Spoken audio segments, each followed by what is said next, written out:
అందరికీ హాయ్ అండి. Welcome to Sakhi sweet home. ఈరోజు వీడియో ఎగ్ పులుసు, ఎగ్ కర్రీ ఈ విధంగా ఒకసారి ట్రై చేయండి. నేను ఎక్కువగా ఇంట్లో చేస్తుంటాను.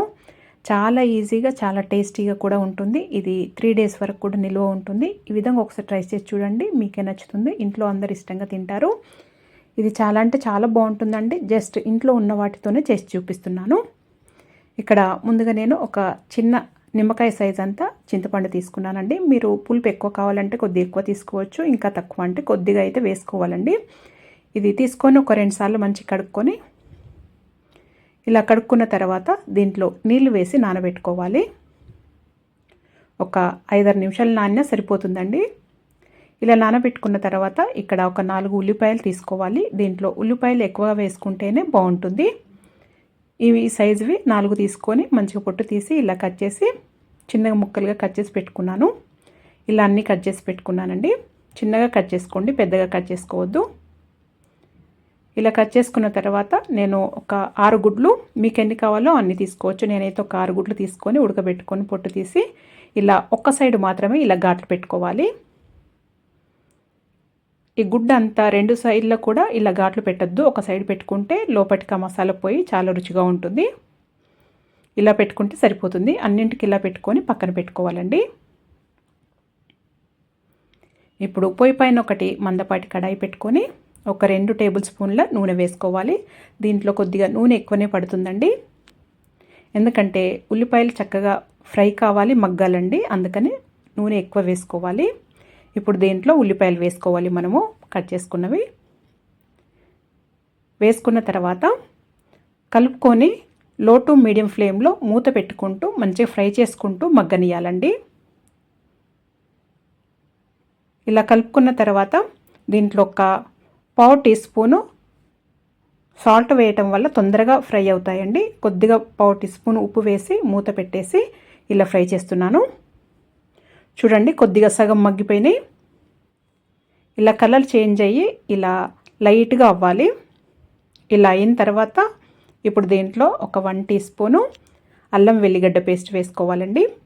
ఇది ఖచ్చితంగా వేసుకోండి. ఫ్రెష్ది వేసుకుంటే ఇంకా రుచి చాలా బాగుంటుంది. ఫ్రెష్దైనా వేసుకోవచ్చు, అప్పటికప్పుడు దంచి కచ్చపచ్చగా అయినా దంచి వేసుకోవచ్చు అండి. ఒక 1/4 టీ స్పూన్ పసుపు వేసుకోవాలి.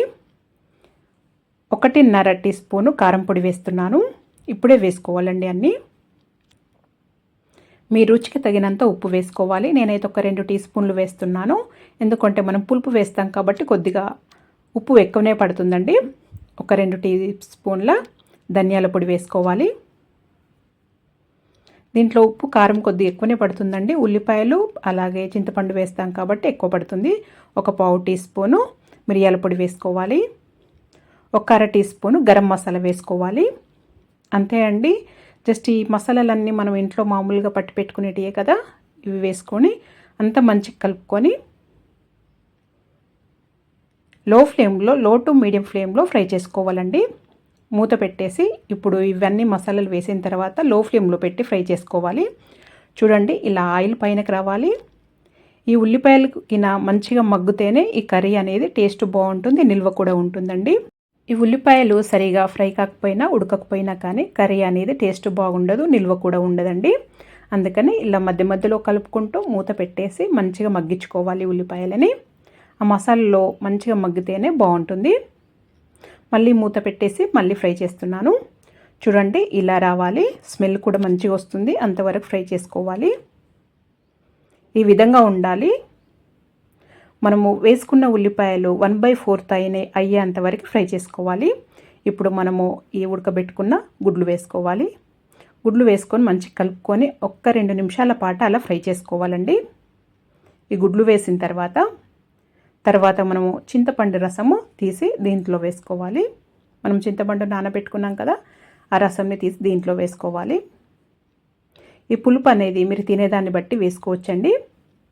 ఎక్కువైనా బాగానే ఉంటుంది, మరీ తక్కువైనా కానీ బాగుండదండి, మసాలా లాగా ఉంటుంది. మీడియంగా వేసుకుంటే చాలా బాగుంటుంది.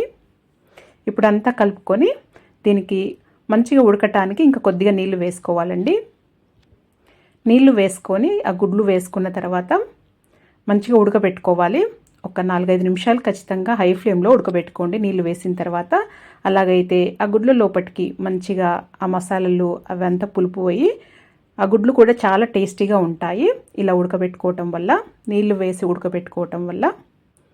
ఇంకా కొద్దిగా ఉడకాలండి. ఇలా కొద్దిగా గ్రేవీగా ఎక్కువ ఉంటే నిల్వ ఉండదు, ఇంకా దగ్గర పడేంత వరకు ఉడకబెట్టుకోవాలి. అలాగైతే రుచి చాలా బాగుంటుంది, టేస్ట్ కూడా బాగుంటుంది, అలాగే నిల్వ కూడా ఉంటుంది కర్రీ. ఇప్పుడు చూడండి ఇలా దగ్గర పడాలి. ఇది ఇప్పుడు సర్వ్ చేసేసుకోవటమేనండి. ఈ విధంగా ఉంటే చాలా బాగుంటుంది. ఈ విధంగా ఒకసారి ఖచ్చితంగా ట్రై చేయండి. వేడి వేడి అన్నంలోకి కానీ, ఇది రోటీస్లోకి కానీ, దేంట్లోకైనా చాలా రుచిగా ఉంటుంది. ఇది స్మెల్ కూడా చాలా చాలా అంటే చాలా బాగుంటుంది. ఖచ్చితంగా ట్రై చేయండి. నేనైతే రైస్తో సర్వ్ చేస్తున్నాను. మా ఇంట్లో అయితే నేను ఎప్పుడు ఇలాగే చేస్తుంటాను. మీరు కూడా ఒకసారి ఈ విధంగా ట్రై చేయండి. మరి మీకు కనుక ఈ వీడియో నచ్చినట్టయితే లైక్ చేయండి, షేర్ చేయండి, సబ్స్క్రైబ్ చేసుకోండి. థ్యాంక్